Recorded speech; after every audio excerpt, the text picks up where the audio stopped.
everyone, welcome to another edition of VAFA Tragics. A great show lined up for you tonight. We've got our special guests from Old Melburnians in the house. If we're ever accused of being in love with ourselves and the VAFA, we only go downstairs to the club that's playing on Sports Cover Arena to OMs. We've got Josh Freezer and Al Armstrong in the house. Great to have you on board tonight, gents. Thank you very much.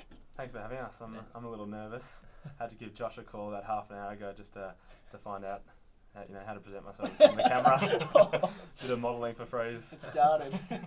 Nick Armistead, great to have you back on board. Great to be here, Andrew, and great to be here with two big names and big bookends down at Old Melburnians. I understand Tom Paul was a bit miffed. He didn't get invited. He was pretty flat. The boys got stuck into him. He was pretty dirty. Wasn't invited down. How did the invite come about to get on the show? Can we ask how that materialised? It's great to have you on, but Al's probably the best one to handle this one. Josh and I were having a couple of quiet beers at the Royal Saxon Hotel on the long weekend, just enjoying our time off. And we bumped into Nick and just sort of invited ourselves down. And then he followed up, and here we are. Great to have you on board, particularly after a win. You stormed home over Old Trinity at the end. I watched a few of the goals coming through. Whoever does your social media at Old Melburnians does a fantastic job putting the little goals through. Yeah, pretty selective. Yep. But nice to get a win all the same, and you're really in the mix this year. Yeah, look, it was a really important game for us. We knew that Trinity were really hungry. They were obviously below us on the ladder by a game. So it was really a two-game swing. If we won, then we stayed in touch with the four. If we lost, then we were back in that bottom four and still part of that relegation. So to be 4.5 at the turn is really important for us and kind of sets us up for the back nine. So you were trailing by 7 points at three-quarter time. What happened at three-quarter time going into that fourth quarter? Yeah. What did you change to get that 5-goal one fourth quarter? I was actually on the sidelines that day, but we started pretty slowly, and we just with the OMs, we hung in pretty strong, and it was a really good effort to be there at three-quarter time. And then Brownie gave us a bit of a spray at three-quarter time and just said, "Come on, guys, this is your season on the line here." And we just came out with a bit more fire and hit the scoreboard, and our skills probably lifted 20%, and that was enough to kick 5 goals in the last. So it was a super last quarter to win the game. Now, I know this has been Nick's favourite moment in VAFA history, Albert. You're no stranger to a good performance against Old Trinity. Talk us through the goal that levelled the scores up against Old Trinity last year, I think it was. 12 months ago, probably. Months ago, yep. Still getting it run now. It's very funny. It came down. He obviously got kicked on the full, and I think it should have been Adrian Karatz's kick. And I politely just told him to leave me alone and I'll take it. He's playing somewhere else now after that. But I went back and didn't think I could make the distance and changed my mind to a torpedo at the last second and sort of mongrel punched it through, and we got the result that we wanted, and yeah. Now, you've always been a pretty popular unit on social media, but what did that do for you stand on social media? We went up 30-40%, more Instagram followers. That was big. How are you finding second year at Sports Cover Arena? How are you finding it at the home of amateur footy? Personally, I love it. I think coming from the Junction Oval, it was a ground that everyone loved playing, so everyone would always get themselves up to play there, whereas I think Sports Cover's probably got the opposite effect. So we really try to turn it into a home ground advantage in that respect, and it's a really big open ground, which allows us to kind of get our running game going.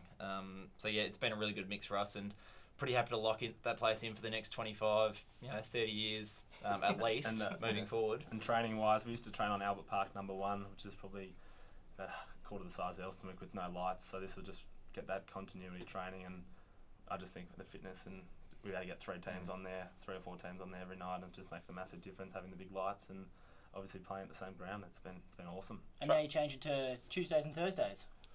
Well, I think we're going to stick with Monday and Wednesday, actually. It seems to be working really well for us at the moment. It's something that we did a lot in the VFL, and Monday it allows you to get onto your recovery a little bit quicker. It's not as strenuous on the body. It's definitely just a bit of recovery running and some light skills, but anyone who does pick up an injury can get to it a little bit earlier. And then obviously on the Wednesday you can have a little bit more of a solid hit out, knowing that you've got 2-day break before that Saturday game. I was actually against it. I wanted the Tuesday, Thursday, but we went to a vote, and Monday, Wednesday won, so it's been fine though, no issues. So do you go a bit harder on a Wednesday session then with that extra gap between the game on Saturday? Yeah, exactly. We try and get a little bit more run in the legs, and just prepare the best we can, knowing that we've only got that really one main session. Do you do anything then extra on the Thursday or Friday just to keep in touch? Or? Brownie's big on the do your own sort of stuff. He loves a wall ball. He'll just tell us to do the wall balls, do 4 times 25 on the Thursday or Friday just to get the hands on. But Brownie loves that. But no, we don't do anything as a team. In terms of Brownie, you've been in and out of listening to Brownie, but you've 6 years now, Brownie there? Yeah, he came down in 2012. It was probably my 3rd or 4th year, and obviously he's been there 6 years, and I think that's a record for the OMs. Definitely the last sort of 20 years. I think he's the leading coach now at any club in the VAFA for length of time at one club. So yeah, he's been great. He's the boys still love playing for him, and he lifts everyone, and yeah, he's awesome to play for. We had a bit of a look at the ladder before we came on air, and we were discussing, the chances. What are we thinking? The second half of the year, we're halfway point of the year. Can we make finals? Yeah, look, I think the best part about it to date is that we've given ourselves a chance. We're sitting in 5th, and like I said, we've been in most games this year. We've had a couple of close losses to Xavier, and also to St Kevin's. So I think in most games, obviously the game style that we're playing is giving us a chance, and we take our opportunities in the back half, and it should see us getting close to playing finals. So the carrot's there. Big game this Saturday against the Uni Blues. Definitely. You back this week? No, I've got another week off. Another week off? Back against Bo Morris next week. It's a shame you couldn't squeeze in a European holiday in your time off. No, not this year. And what's the makeup of the list coming up to that July period? How many guys are getting away? Not many this year. Brownie was pretty. He told us in November, plan your holidays outside the footy season. Yeah. So I think we got one. Tim Marshall, who's he actually told me to give him a plug tonight. He's going away this week, so disappointing, Marshy. How is it the change in terms of the level and the standard of VAFA William Buck Premier section and the requirements to be there full time? Obviously, it's not a paid competition where you can make demands on players to be there. Have you noticed that change since you've been playing in the VAFA? Yeah, it's huge. These days, obviously train twice a week and play Saturday. We do a weight session. We go to the local gym twice a week, and it just demands a lot. With a recovery on Sunday, it's huge. It's almost semi-pro these days. And just every week you got a competitive game, and if you're off 5-10%, you'll lose. So you got to be right on your game. Is that the main difference, that you need to turn up 100% every single week, as opposed to maybe a Premier B when you were there a couple of years ago? Yeah, it's obviously that depth. In Premier B, you've got 3 or 4 really strong sides and some weaker opponents. Which obviously, if you're not on, it's still going to be a close game. But if you're off in A grade, you get. We did it last year, only one game. We lost to Uni Blacks by 80 points. We were just off that day, and that's what happens. We've got plenty more to come with the OMs boys. Hopefully you're going to stick around to keep going through the show. Huge show coming up. We've got to discuss the Old Xaverians and Collegians matchup that was abandoned on the weekend. We'll talk about Old Scotch's fantastic 15-goal haul, and we'll take a look at John Anderson's team of the last 50 years in the VAFA. Much more to come on the Tragics right after this.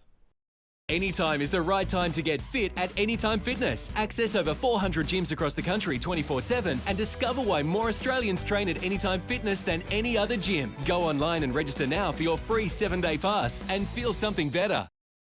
Welcome back to the Tragics. We've got our special guests Josh Freezer and Al Armstrong with us from the Old Melburnians Footy Club tonight as we go through all the issues that sparked our interest across the weekend of VAFA football. We're at the halfway point of the season. And the big game between Collegians and Old Xaverians at the Harry Trott Oval. Nick, you were there. You took in the game for 3.5 quarters or 3 3/4 quarters before the game was stopped and abandoned eventually after a half an hour delay with a shocking injury. And we send all of our best wishes to Jared Skeen for Old Zavs, who broke his leg. Nick, tell us about the game before that point, and then we'll get on to what happens from there. Well, it was an excellent game. Skills probably weren't quite up to scratch as what we'd expect from both Zavs and Collegians, but that was probably more to do with the pressure coming from both sides. But Tim Golds and Hayden Truani starred for the Zavs, who had 7 more scoring shots than the Lions when the game was abandoned 21 minutes into the 4th term. The Lions, who led by 3 points at the half, were coming hard in a high-intensity 4th quarter, with Callum Post, their new recruit there in the ruck, Sam Hibbins and Courtney Hilton at the forefront of the run. Nick Dixon was at his best for the Lions across the day. He's been fantastic all year, another fantastic recruit. While star utility Will Johnson went down early in the second quarter with a groin injury. It's the 3rd time he's suffered a groin injury this year, unfortunately for Will. So that hurts for Collegians. But before Jared's obviously awful injury, it was a fantastic game. So I'm not sure if we're going to show the footage of it, or we're I think not. we'll show it once. Maybe, yeah. So the footage is up now. It's uncomfortable. The sliding in. I think there's been a video report for that sliding in tackle there on Skeen, who disposed of the ball, and the leg snap was apparently heard. It took a while for the ambulance to arrive. 39 minutes, and before they wanted to make him comfortable before they got him off the ground. So game's been about it. You obviously had an experience of this earlier in the year, guys. Round one for different circumstances. How long were you guys off for before you went? I think you went back out and then you went off again. Did you? Is that right? Yeah, we it was probably, I think it was the 3 or 4 minute mark of the first quarter, and the Lightning came. They called us off and probably inside for maybe 15 minutes, 20 minutes. And we knew that there was a half an hour rule before the game got called off, and then we came back on for about 2 minutes, did a little half lap to warm up, and then we're straight off again, and that was it.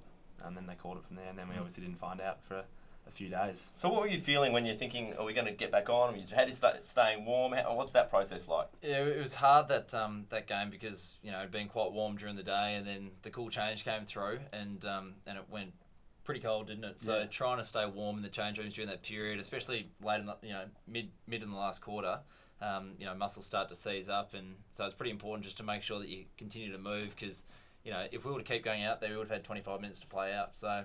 What were you thinking at that stage? You were 10 points down. Yep. There was, I think, 16 minutes left of playing time. What were your initial thoughts?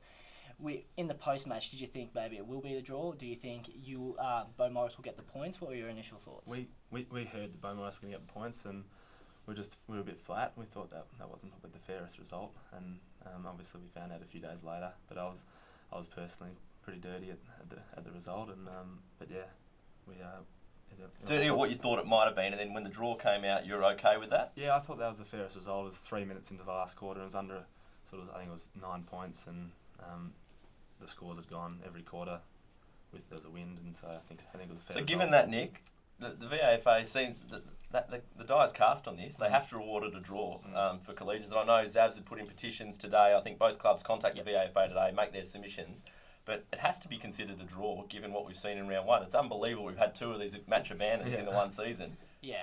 Your thoughts on it? I think the best option is to split the points and let's both go forward. So let's just talk pragmatically. If there was 6.5 minutes left on the clock in this game with 7 points the margin, Zavs lining up for a goal to maybe extend the lead to 13 points, what's the cut-off, guys? What do you think's a fair cut-off, or do you think it's just a case of it has to be a draw? Is it if it was 2 minutes to go and Zavs are up by 7 points? What? Look, I think the way that teams score so quickly these days, I think you've almost got to. It's either you play it till the end of the final siren, because as you've seen in the St Kevin's game, we had 2 goals kicked against us in a matter of seconds. So things can happen that are out of your control, and before you know it, the game can be flipped on its head. So.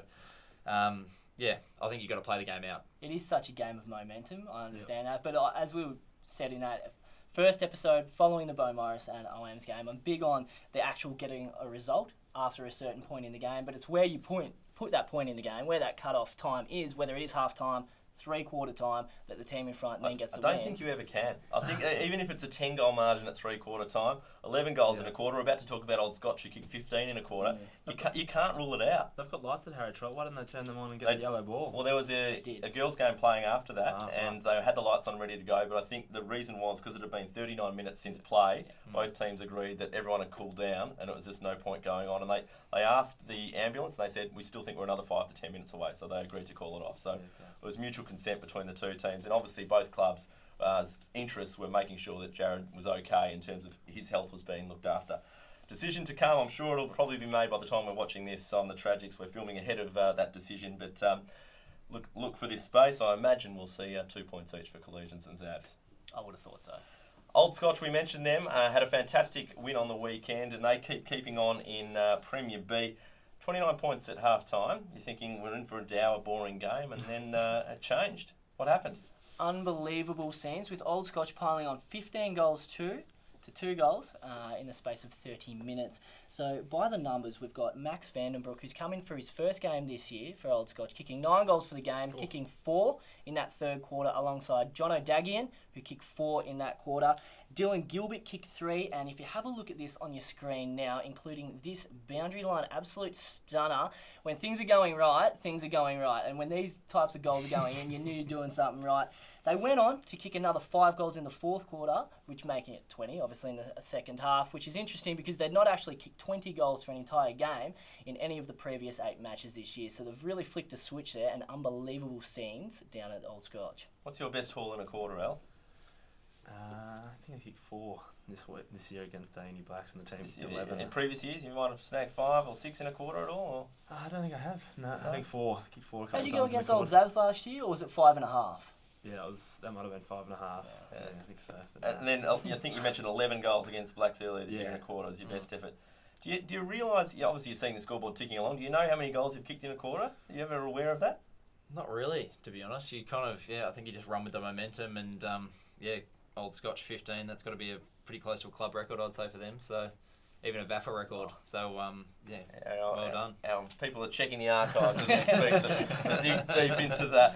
We'll come back right after this break to talk the VAFA greatest team of the last 50 years, according to John Anderson. More after this.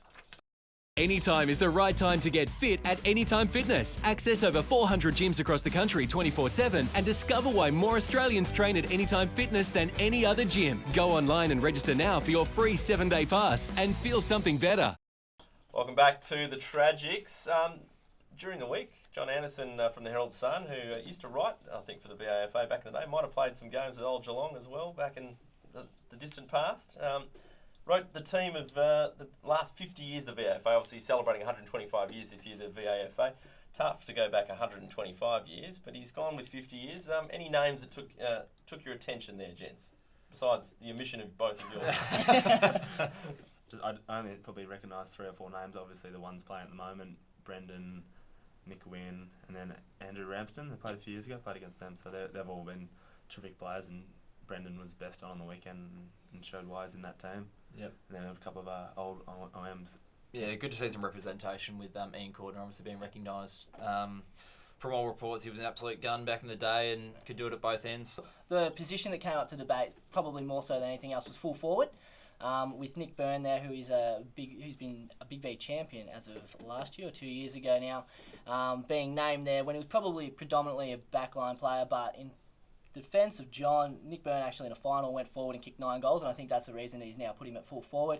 But Matt Hanley probably a bit stiff to miss out there, especially over the last 5 years. But other than that, I think it's extremely, and it's caused a lot of discussion around it. Yeah, Chopper, 500 goals in Premier section in his Really? career Yeah. at the VAFA. It's not a bad haul for a forward. Given the way the game's gone, Yeah. you don't really have full forwards leading out kicking big bags anymore, which is a bit of a shame. I think we all like the forwards kicking big bags, don't we, Al? I do, yeah. As a backman, I'm Hey, I'm- Josh, not saying? I'm pretty happy with the way that we're playing footy at the moment. Quickly on Big V, both squad.